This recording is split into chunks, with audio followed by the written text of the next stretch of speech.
Hello, this is Scott Ecker, Director of Business Services for the Muskego Norway School District, and you are about to review the web version of our annual meeting and report to stakeholders. Our annual meeting took place on October 29th, 2012. In the presentation this year, we will focus on three things. First, a summary of our expenses, revenues, tax levy, and fund balance.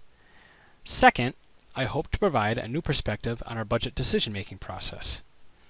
How we remain agile and flexible to multiple stakeholders and their thoughts and desires, where our revenues come from, and what our expense drivers are. And finally, we'll present some data and results pertinent to our vision of being sound stewards of community resources. Now, before we get started, you might be interested in downloading the entire annual meeting and report to stakeholders booklet, which is available on our district website. Budget highlights, the expenses and revenues, are available on pages 9 to 16 of the budget booklet. For 2012-2013, our expenses total $66,452,430. This is a decrease of just over 1% compared to our 2011-2012 budget. The total recommended tax levy is $32,741,926, a decrease of 1.17% compared to 2011-2012. Further tax levy information is available on page 8. We also have a planned fund balance expenditure for multiple purposes. Further fund balance information is available on pages 9 and 26. In the Muskego Norway Schools, part of our vision is high student achievement, system-wide continuous improvement, and sound stewardship of community resources. Yet with multiple stakeholders, each holding valid and sometimes differing opinions, the vision of being sound stewards can sometimes be a challenge. In our district, we have multiple stakeholders. We have students, parents and grandparents, staff, community members, local business, government. Each stakeholder has different ideas about how revenue should be funded. Each stakeholder has different ideas about what appropriate expenses are. So for example, one person thinks one thing is an appropriate expense, and another stakeholder might think that another expense is appropriate. So for example, in your own home, or in your home compared to your neighbor's home, you might view something like this as perhaps as an absolute necessity every morning. Maybe at your house it's a take it or leave it kind of thing. Or maybe you don't like it at all. And depending on your perspective, it's a needed expense or it's a not needed expense. Our revenues come from four major sources. The primary sources being state, which is state equalized aid, and local, which is primarily property taxes. We also receive a small amount of federal aid and a small amount of other aid, including things like school fees, admissions, and rentals. You can see Muskego Norway School District in the red, compared with districts across the state that are either urban, suburban, or rural. And you can see that we fit right in between suburban and rural as a school district. Further information about revenues are available on page 18 of the budget booklet. Here's our expense drivers. They're put into multiple categories. Across the middle of the screen, we have pupil and staff services, administration including principals, instruction where the bulk of the expenses occur. This is primarily our teaching staff, food and community services, operations, facilities, and transportation. Detailed information about expenses are available on pages 17 and 19 of our budget book. From a macro standpoint, you can see that compared to other suburban districts, again, Muskego Norway is in the red, and suburban districts in Wisconsin are in the black. And compared to them, we place more money in instruction. Conversely, we put 5% less than the average combined in operations and facilities.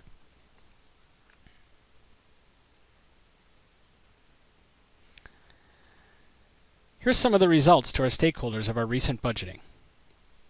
To our community and local business, we have 2 straight years of decreasing tax levies.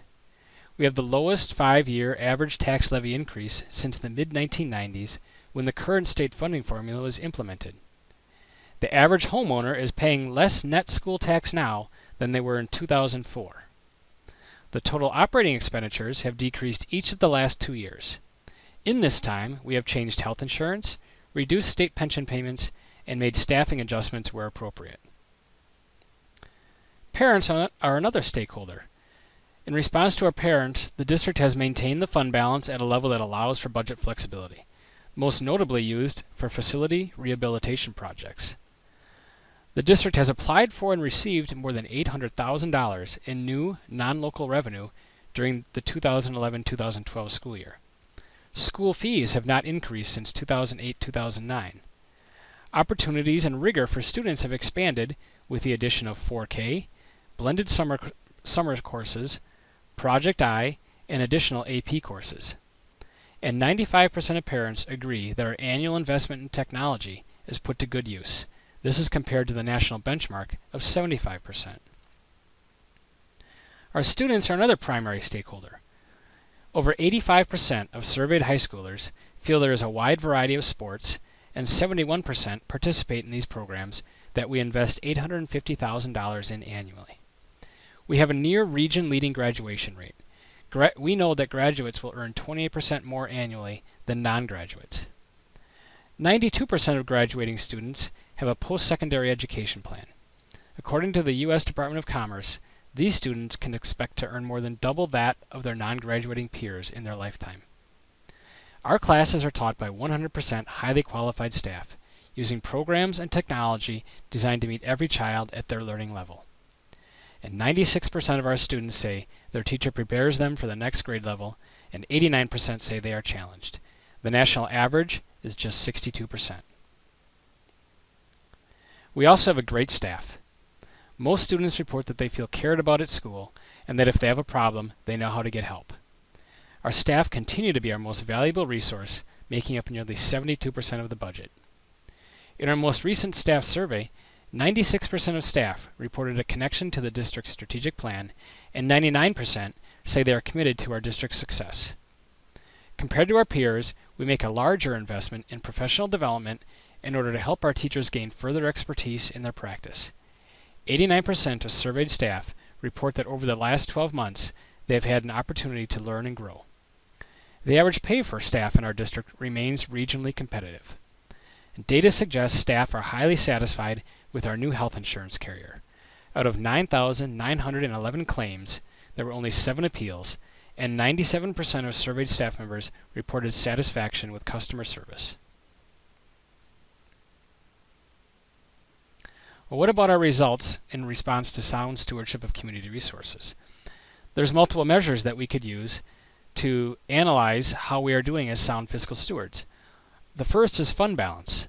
Our fund balance is like our savings account that we have for emergency projects, but also for cash flow purposes so that we don't have to borrow money to meet payroll needs during the year.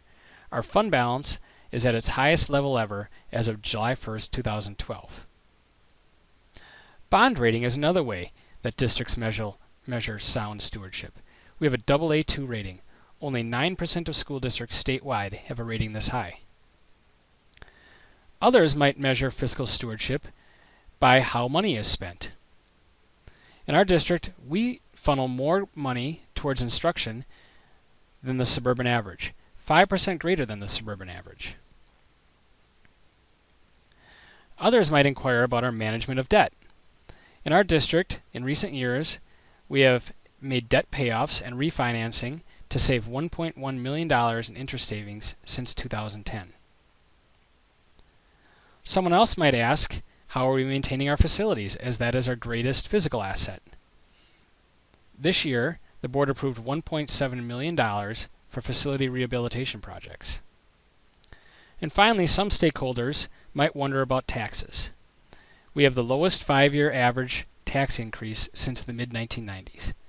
The last 2 years, our taxes have decreased by 1.17% and 1.22%.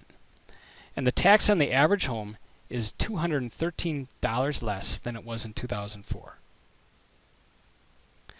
No matter how someone defines it, we have positive results relative to our stakeholders.